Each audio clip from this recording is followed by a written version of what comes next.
বিসমিল্লাহির রহমানির রহিম। আজকে আমি রান্না করব গরুর মগজ ভুনা।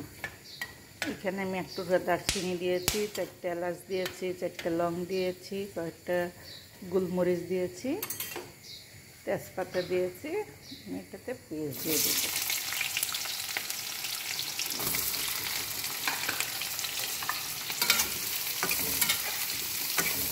আমি মগজটা ভুনা করব, সেই ক্ষেত্রে পেঁয়াজের পরিমাণটা একটু বেশি লাগবে। এখানে আমি 2টা মগজ নিয়েছি পরিষ্কার করে।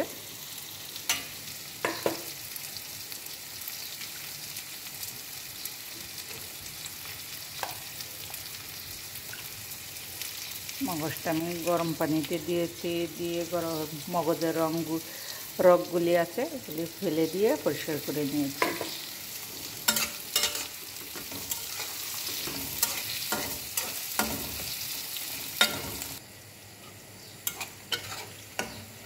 পেস্টটা হয়ে গেছে। এখন আমি 1 চামচ আদা,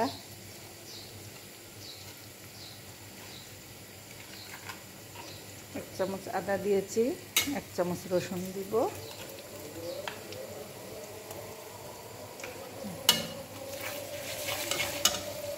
তারপর দিয়ে দিলাম 1 চামচ হলুদ গুঁড়ো, ধনিয়ার গুঁড়ো, লাল মরিচ গুঁড়ো, জিরা গুঁড়ো।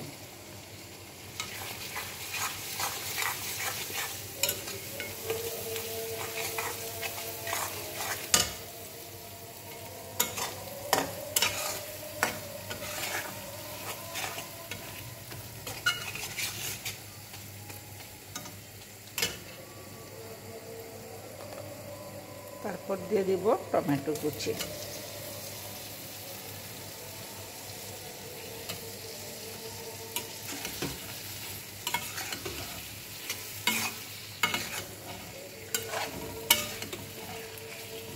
এগুলি দিয়ে আমি মশলাটা ভালো করে কষাই নেব। টমেটোটা আমার একদম কষানো হলে নরম হয়ে যাবে, গলে যাবে। সামান্য একটু পানি দিয়ে দিলাম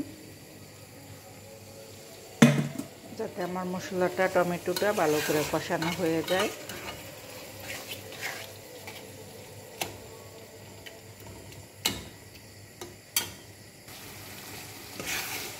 মশলাটা আমার কষানো হয়ে যাচ্ছে, টমেটোটাও গলে গেছে, মশলাটার থেকে তেল বেরিয়ে গেছে। এখন আমি দিয়ে দেবো 1 চামচ লবণ,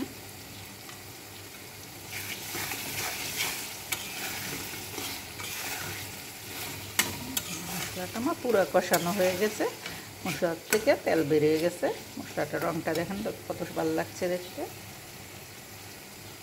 এখন আমি মগজগুলি এখানে দিয়ে দেব।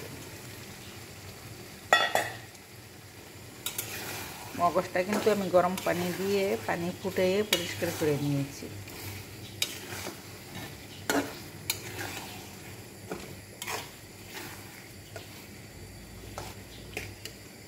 এখন আমি এখানে দিয়ে দিব যে আমার বানানো একটা গরম মশলা, এটা 1/2 চামচ গরম মশলার গুঁড়ো দিয়ে দেব।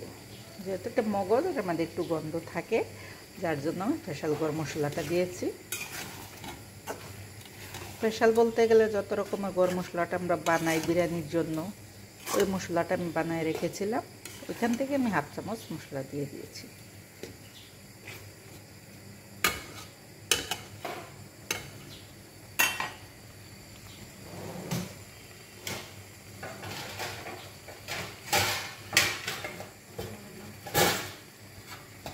ঢাকনা দিয়ে ঢেকে দিব 5 মিনিট।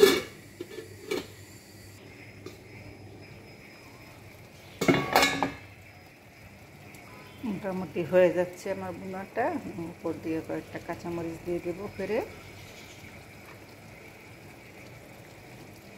যাতে কাঁচামরিচের গন্ধটা হয়। সামান্য একটু ভাজা জিরের গুঁড়ো দিয়ে দেবো, খুব সামান্য। যেহেতু আমি গরম মশলার গুঁড়া দিছি, ভাজা জিরাটা খুব লাগবে না, খুব সামান্য দিয়ে দিলাম। মরিচটা দিয়েছি, একটু মরিচটা দিয়ে একটু দমে রাখবো যেন কাঁচামরিচের গন্ধটা সুন্দর বের হয়।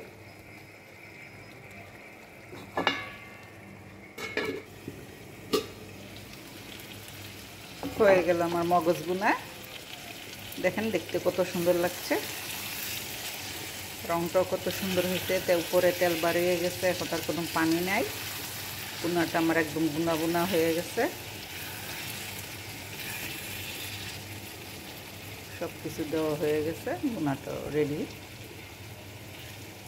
মগজটা আমি বেশি ফাইন করি নাই, একটু একটু দানা দানা রেখেছি। এটা হাত দিয়ে কাটতে হয় না, যেভাবে চাপা দিলেই টুকরা হয়ে যায়।